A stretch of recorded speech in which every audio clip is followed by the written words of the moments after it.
Start tayo. Bismillahirrahmanirrahim. Alhamdulillah Rabbil Alamin. والصلاة والسلام والسلام على على أشرف أشرف الأنبياء والمرسلين نبينا محمد وعلى وعلى آله آله وصحبه وصحبه أجمعين. أما أما بعد بعد الإسلام السلام عليكم ورحمة الله وبركاته. Ito po Ito po ang ang apat na pag-aaral natin sa sa tinutusong ang ang Islamikong pagkalakalan pagkalakalan o o fiqhul muamalat. muamalat.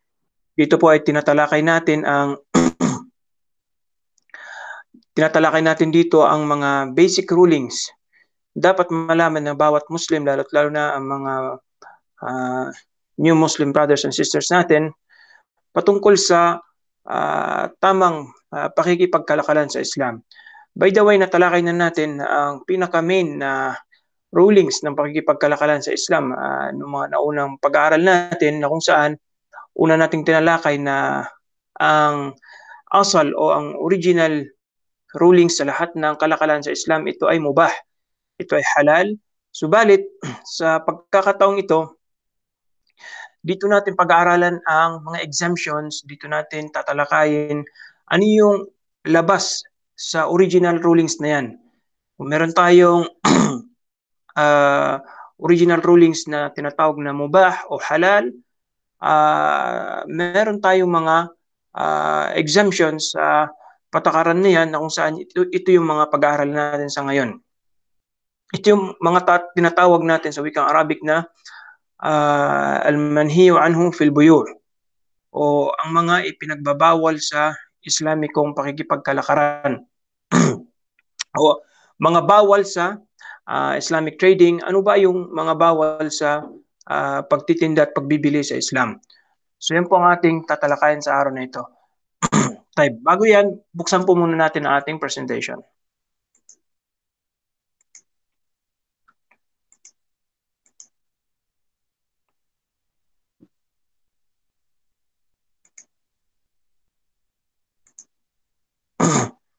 So yan po ang ating presentation. Kung hindi po ninyo mabuksan, ay ipin lamang po ninyo para mag-appear sa screen ninyo. Ano? So sa pagkakataon pong ito ay tatalakayin natin ang mga bawal sa Islamikong kalakaran, na kung saan ang mga bawal sa buyur sa Islam, ang mga ipinagbabawal sa kalakaran sa Islam, nahati sa dalawang pangunahing bahagi ang mga bawal sa kalakaran sa Islam. Ito ay ang muharramun li dhatihi at muharramun li kasbihi.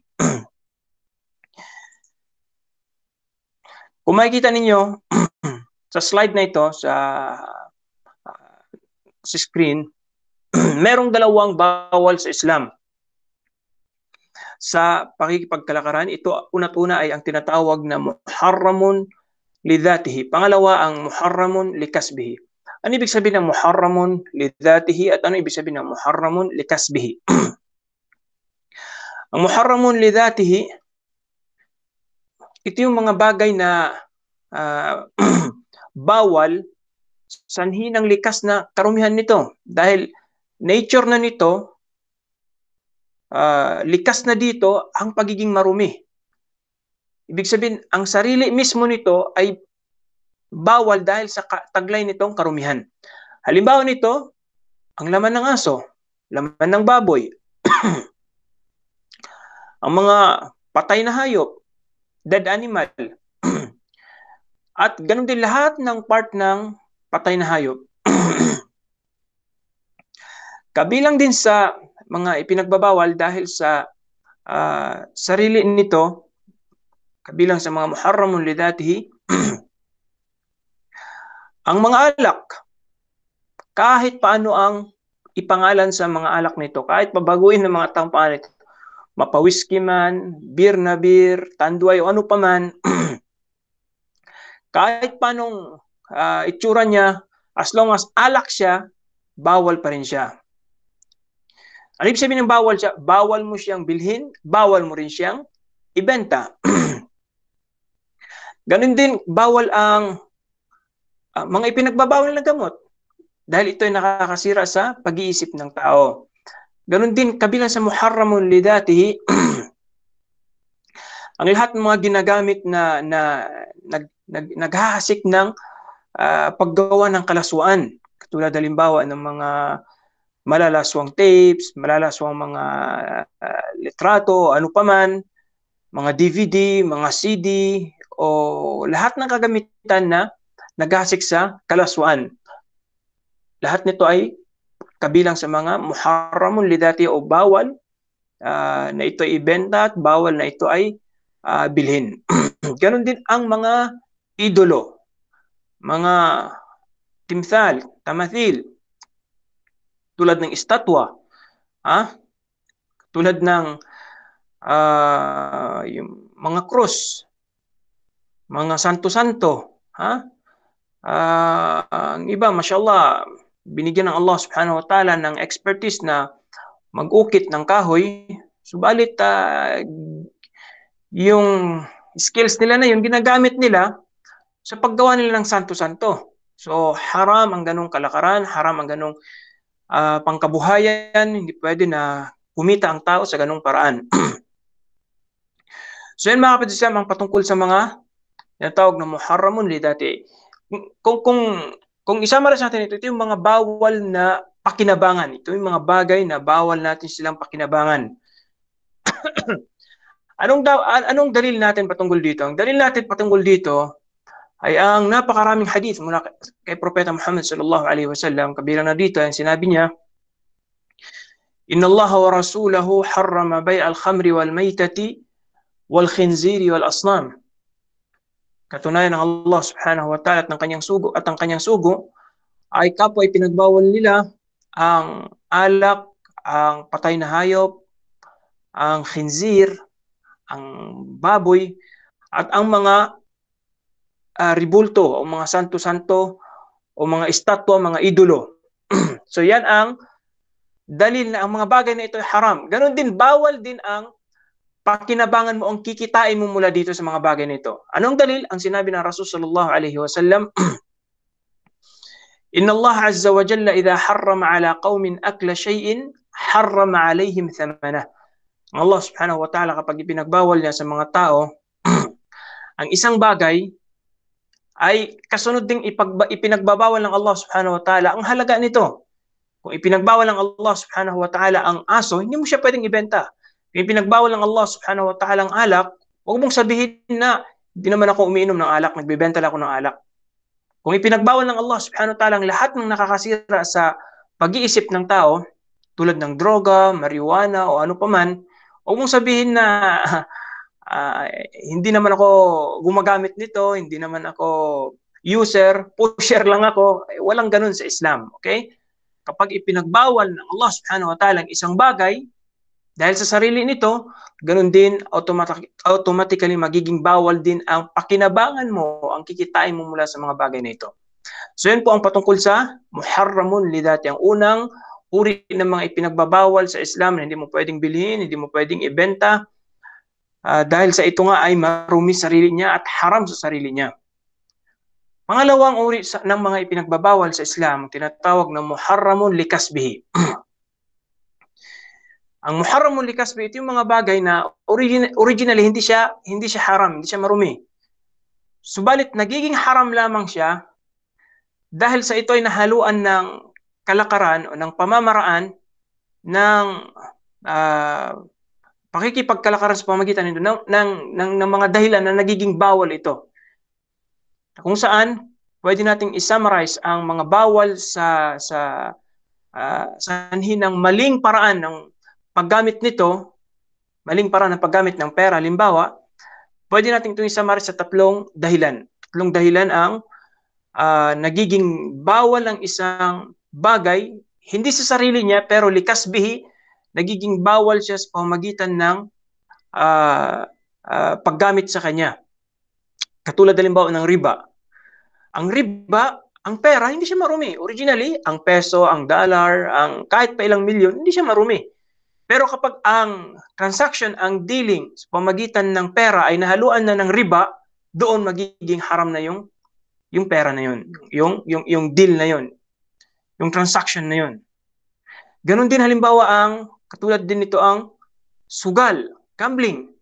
yung perang ginagamit sa pagsusugal, marumi ba siya o hindi? Hindi siya marumi. Subalit kapag ginamit na yung pera na yon sa sugal, sa sweepstakes, sa weteng, sa yung uso ngayon, bingo, o kahit na saan pa man, merong tinatawag ng iba na perya, merong yung laro ng mga bata sa kalye na ginagamitan ng pera na bilang sugal, lahat nito ay nagiging haram ang ganitong paraan ng kalakaran, ganitong paraan ng transaction. Yung kinikita doon, nagiging haram siya. Kabilang din dito ang zulm, ang pang-aapi sa iba. Halimbawa ay isang tao ay nagnakaw ng property ng iba, ng hold up, ng karnap, ng snatch, o ng ano paman, ng daya. Lahat nito ay kabilang sa mga tinatawag na muharramun likasbihi. So, yan po ang mga halimbawa ng bawat isa sa dalawang ipinagbabawal sa kalakaran sa Islam. Muharramun lidatihi at muharramun likasbihi. Ngayon, dadako tayo sa kung ano bang ipinagkaiba ng dalawa na ito. Ano ang pangunahing ipinagkaiba ng dalawang bawal na ito sa Islam? Pat tayo sa isang slides. Kung titingnan niyo mga kapatid sa Islam, ang slide nasa harap ninyo, pwede natin ikumpara ang dalawa, ang muharramun lidati, muharramun likasbihi, at pwede nating masabi na merong dalawang main difference o dalawang ipinagkaiba, dalawang pagkakaiba sa dalawang uri ng mga ipinagbabawal sa Islam. Una't una, in terms of tahrim, sa pagiging haram nito. Pangalawa, in terms of tauba, kung ang pag-uusapan ay ang pagtauba mula sa mga property nito, mula sa mga bagay na nabanggit natin. Type, ano yung pinagkaiba ng muharramun lidatihi at muharramun likasbihi sa pagdating sa pagiging haram nito? Ang muharramun lidatihi, constant ang pagiging haram niya. Ibig sabihin, tuloy-tuloy ang pagiging haram niya. Kahit pa iniba-iba mo siya, limbawa, ang baboy. Ang baboy, kung minsan nagiging gelatin siya, di ba? Yung buto niya, ginagawa nilang toothbrush, ginagawa na kung ano-anong product. Kahit pa siya, iniba mo yung product na, kaya nilipat mo siya mula sa kamay, limbawa ni person number 1, tapos yung baboy na naman na yun ay nilipat kay person number 2, kay person number 3, hanggang sa umabot kay person number 20. Yung baboy na yun, haram pa rin siya kahit pa naging palipat-lipat na siya. At kahit pa iniba na nila yung style niya. Okay? Yung mantika niya, ano pa man, haram pa rin siya. Mananatili siyang haram. Ganon din ang pagdating sa aso, haram pa rin siya. Samantalang sa muharramun likasbihi, haram lamang siya sa taong kumita nito. Haram lamang siya sa taong kumita ng bagay na yun.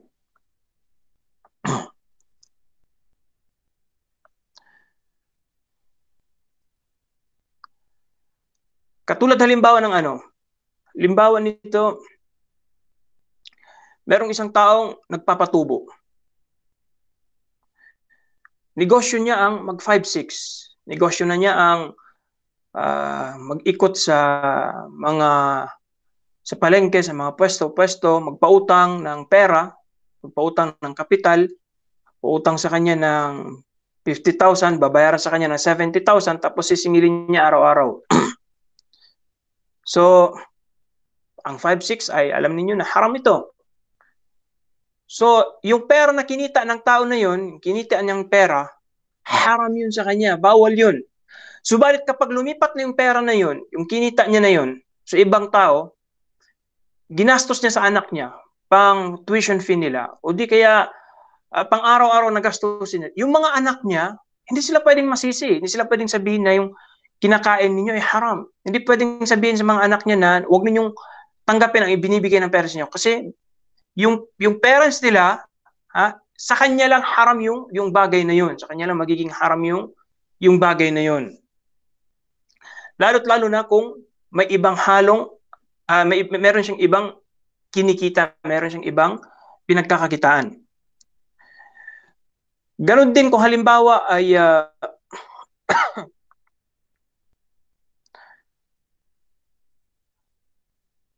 irigaluhan ka ng isang taong merong syubha ang kanyang negosyo. Isang taong nagtatrabaho sa bangko.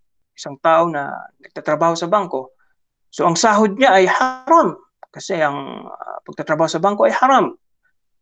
So yung tao na yun, dumating ang Eid, may nirigalo sa iyo. So ano, pwede mo bang tanggapin o hindi? Ang sagot, pwede mong tanggapin. Dahil lumipat siya sa iyo sa paraang mubah, sa paraan ng pagregalo. Subalit sa kanya, haram yun. Hindi niya pwedeng pakinabangan yun. Para sa kanya, hindi niya pwedeng gamitin yun sa pag-hajj, hindi niya pwedeng gamitin yun sa pagsadaka, hindi niya pwedeng gamitin yun, hindi niya pwedeng pakinabangan yun dahil kinita niya yun mula sa haram. So yun po ang ipinagkaiba ng muharramun likasbihi at saka muharramun lidhatihi. Ang muharramun lidhatihi, mananatili siyang haram magpakailanman.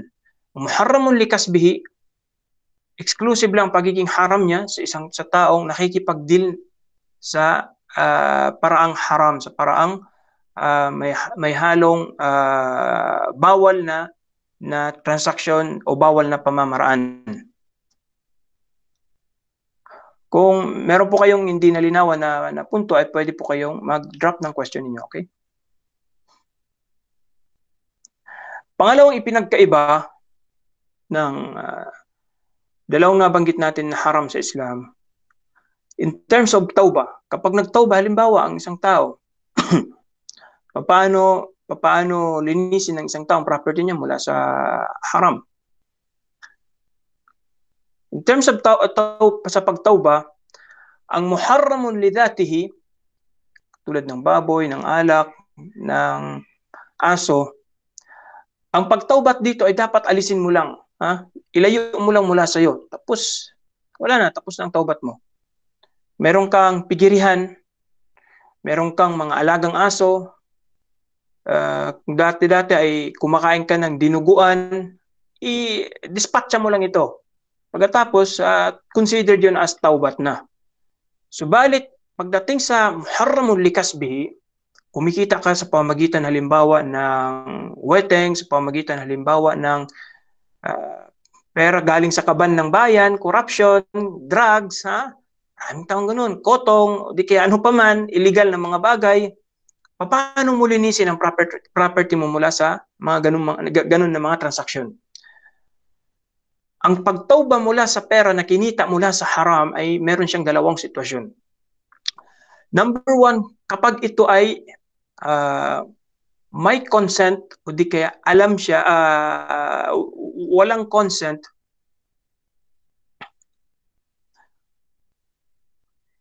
hindi anrida, hindi tanggap ng isang taong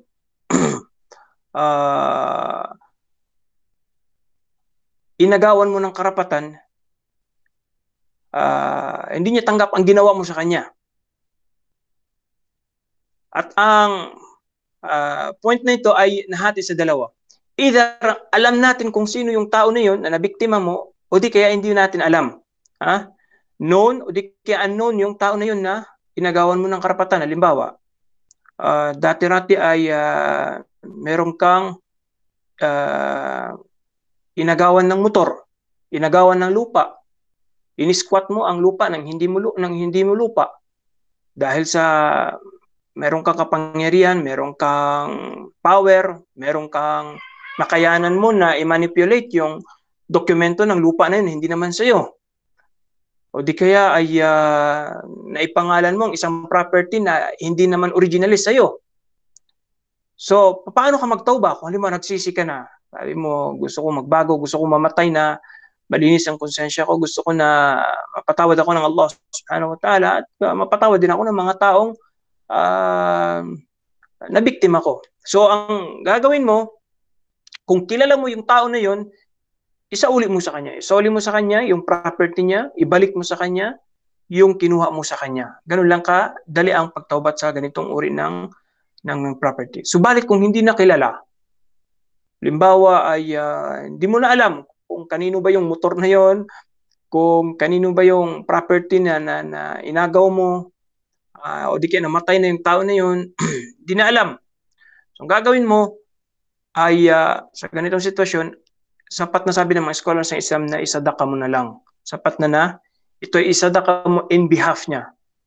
Sapat na ipamigay mo ito sa mga nangangailangan, subalit ang reward niya ay hindi para sa iyo. Reward niya ay para sa tao na yun na na inagawa mo ng karapatan. Subalit ayon sa mga scholars ng Islam, dapat ilagay mo pa rin sa isipan mo na anytime na bumalik yung may-ari ng property na yun, anytime na malaman mo kung sino yung may-ari ng property na yun, ay babalik mo sa kanya yung karapatan niya. Dahil hakkun adami yun. Karapatan yun ng tao. At ang karapatan ng tao, mapapatawad lamang kapag pinatawad ka nila. Hindi katulad ng karapatan ng Allah subhanahu wa ta'ala, nagkasala ka sa Allah, nagkulang ka sa sala, nagkulang ka sa pagbigay ng zakah, sa pag-hajj, ipagtawba mo lang sa Allah subhanahu wa ta'ala, Allah subhanahu wa ta'ala patatawarin ka niya. Gumawa ka lang ng maraming kabutihan at patatawarin ka na ng Allah subhanahu wa ta'ala. Subalit ang pagkakamali sa kapwa-tao ay dapat pa rin na ihingi mo siya ng sorry, ihingi mo siya ng dispensa. Kung may karapatan kang inagaw sa kanila, ibalik mo sa kanila, ibigay mo sa kanila ang karapatan nila. Kung halimbawa naman, pangalawang situation, kung in terms ng pagtauba sa mga kinita mo mula sa haram, kung ang mga tao na yun na kinitaan mo ng haram ay tanggap nila, accepted nila yung ginagawa mo sa kanila na pakikipag-deal, pakikipag-transact sa kanila sa haram, paano ka magtauba sa transaction na yun? Para mas malinaw sa atin, magbigay tayo ng isang sitwasyon. Isang tao na nagpapautang, halimbawa ng patubo, lahat ng pinapautang niya ay okay sa kanila. Nagpapautang ng 5-6, sige, utang na kayo, sabi niya, 10,000, bayaran nyo sa loob ng isang buwan ng 12,000 na. 10,000, nagiging 12,000 na. Marami ito, makikita mo, lalo na yung negosyo ng mga Bombay, negosyo ng mga Indiano na nag-iikot sa palengke. Ngayon, may mga chat group na, i-prove na ngayon. Ang iba ay papautang ng item, papautang ng kung ano-ano, tapos kung hindi makabayad, merong patong na 10%, 15%, o ano pa man. So lahat nito ay haram dahil ito ay riba, dahil may patubo. So yung pinautang at saka nagpautang, tanggap nila yung kanilang ginagawa. Sa ganitong sitwasyon, ang Allah subhanahu wa ta'ala nagbigay sa atin ng dalawang malinaw na verses sa Suratul Baqarah kung paano linisin ng tao ang kanyang property kapag siya ay nagpapautang sa pamagitan ng riba. Ang una, sinabi ng Allah subhanahu wa ta'ala Suratul Baqarah sa verse 275, وَمَنْ جَاءَهُ مَوْعِظَةٌ مِّن رَبِّهِ فَانْتَهَى فَلَهُ مَا سَلَفَ وَأَمْرُهُ إِلَى اللَّهِ. Ang sino man sa inyo ang dinatngan na ng sermon, dinatngan na ng paalala, at nagbagong buhay na siya, nagtaubat na siya, nagsisi na siya, falahu ma salaf. Pwede niyang i-hold yung mga kinita niya noon, pwede niyang pakinabangan yun, at ang Allah subhanahu wa ta'ala patatawarin siya, wa amruhu ilallah, ang Allah ta'ala nang bahala sa kanya. Ibig sabihin, kung halimbawa dati-rati ay meron kang mga kinita mula sa haram, na ipagpatayo mo na ng bahay, na ibili mo na ng sasakyan, ginamit mo na sa mga negosyo mo, naging kapital mo na. So, hindi na kailangan pa na ito i-dispatcha mo lahat ng mga property mo. Although may mga scholars ng Islam na nagsabi na dapat mo pa rin itong linisin. Subalit batay sa verse nito, walang masama na panatilihin mo ito. Subalit as much as you can ay damihan mo ang pagsadaka, ang paglinis mo sa mga property mo na ito. Pangalawang verse patungkol dito ay ang sinabi ng Allah subhanahu wa ta'ala, wa in tubtum falakum ru'usu amwalikum.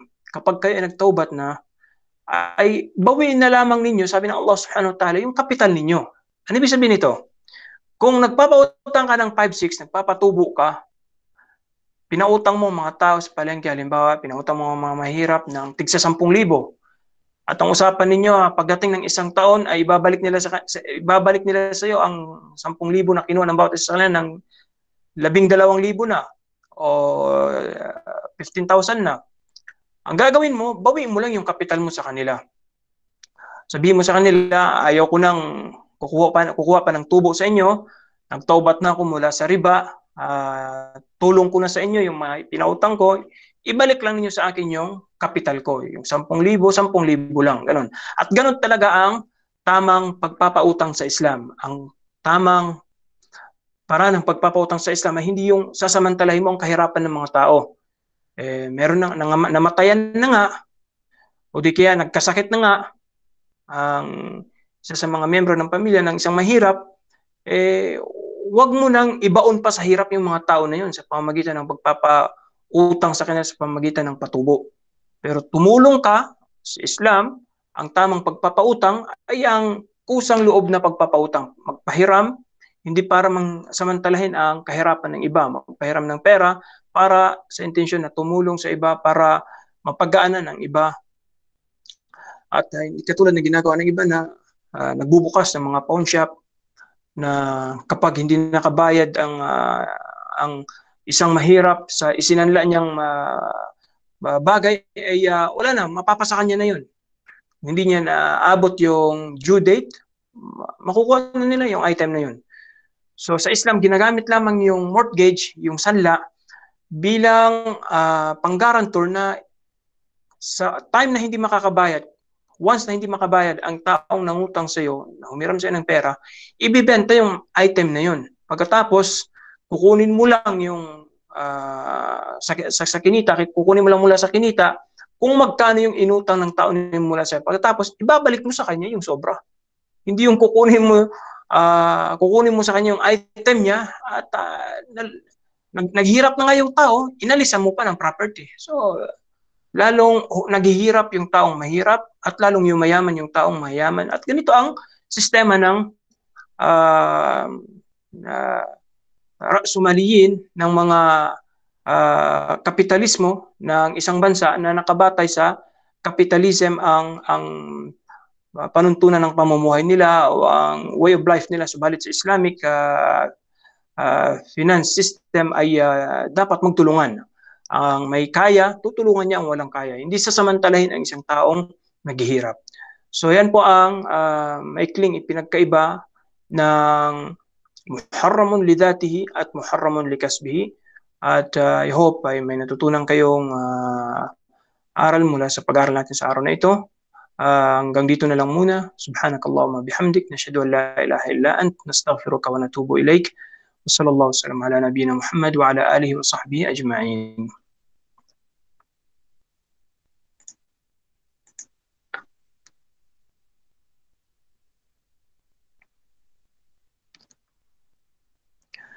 Ito may nagtatanong, Assalamualaikum warahmatullahi wabarakatuh. Sheikh, kung bigyan ka ng hadiah pera pero alam mo na galing sa haram yun, pwede ko ba yung tanggapin? Ha? Ang Rasul sallallahu alaihi wasallam tumanggap siya ng hadiah mula sa Yahud. Ang Rasul sallallahu alaihi wasallam ay kumain mula sa pagkain ng mga Yahud. Nakipagdeal ang Rasul sallallahu alaihi wasallam mula sa mga Yahud. Samantalang ang Rasul sallallahu alaihi wasallam, alam niya na ang mga Yahud sila na ang mga taong kilala sa pakikipagdeal sa pamamagitan ng haram. Ang Allah subhanahu wa ta'ala sinabi niya sa Quran Al-Karim, Suratul Nisa, wa aklihimur riba wa qad nuhu an. Ang mga Yahud sila na ang mga taong kilala sa pakikipagdeal sa pamamagitan ng riba. Expert ang mga Yahud sa riba hanggang sa ngayon. Sila ang may-ari ng mga malalaking mga bangko. Sa panahon noon ng Rasul sallallahu alaihi wasallam, ang mga Yahud ay sila ang mga nagpapautang sa pamamagitan ng riba. Ganun pa man, ang Rasul sallallahu alaihi wasallam, namatay siya, wa dir'uhu marhunatun 'inda al-Yahud. Ang kanyang armor ay nakasanla sa isang Hudyo. Humiram ang Rasul sallallahu alaihi wasallam sa kanya ng ilang sako ng sha'ir, ng barley, at isinanla ng Rasul sallallahu alaihi wasallam yung kanyang kagamitang pandigma bilang pawn o sanla. So nangangahulugan yun na ang Rasul sallallahu alaihi wasallam itinuturo niya sa atin na walang masama na makipag-deal tayo sa kanila. Makipag-deal tayo sa mga Yahud, financially, economically, kahit pa alam natin na meron silang transaction ng mga haram. So ang punto dito mga kapatid ay para hindi tayo mahirapan. Kung may nagbigay sa iyo, may nag-alok sa iyo, walang masama na tanggapin mo.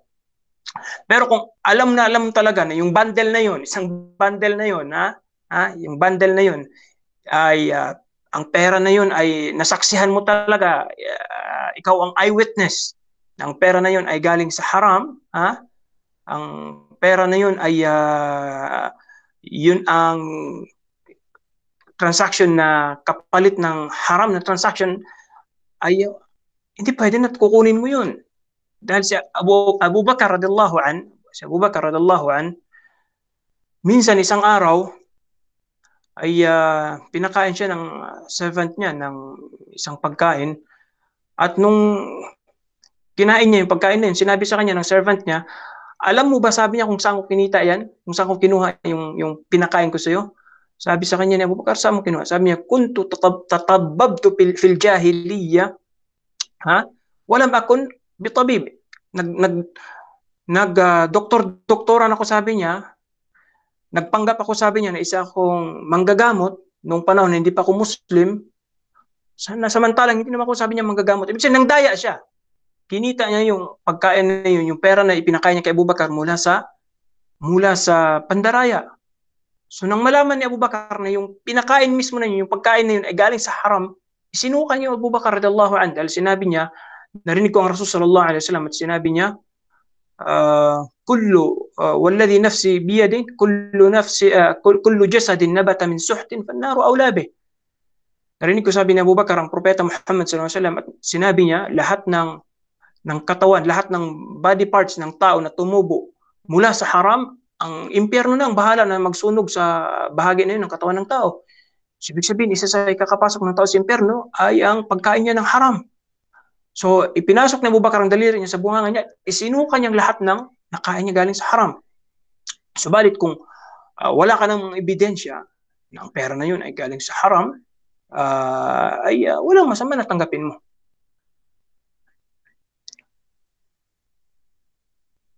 Si Nadim nagtatanong, consignment allowed po ba? Like yung products namin, I put sa isang cooperative at sila ang magbenta at mag-add on na lang sila para sa kanilang profit.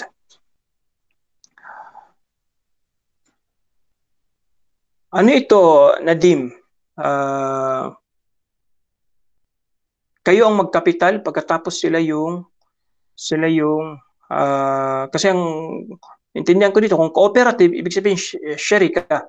At ang sharika, ang cooperative sa Islam, ang sistema dito ng Islam ay kinakailangan ay hindi ka bibigyan ng ang hatian dito ay sa profit.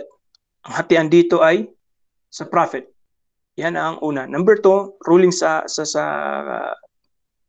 cooperation o cooperative sa Islam, ang profit ay dapat percentage na ilalabas mula sa profit at hindi siya dapat kukunin mula sa kapital.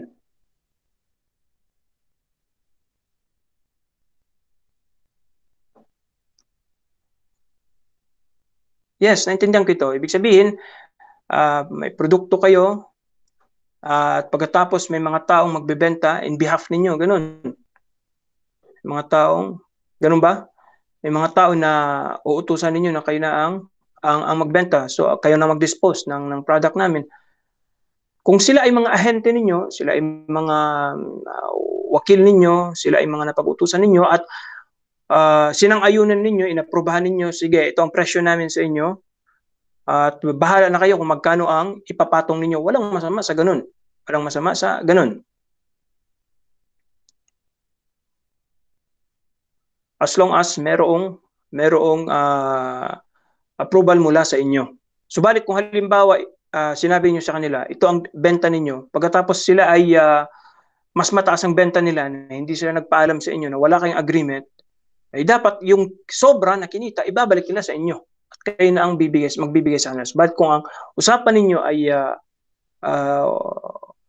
ganito ang presyo ninyo, pagkatapos ay kung magkano ang idadagdag nila ay sa kanila na, ay walang masama sa ganun. Negosyo yun, business yun.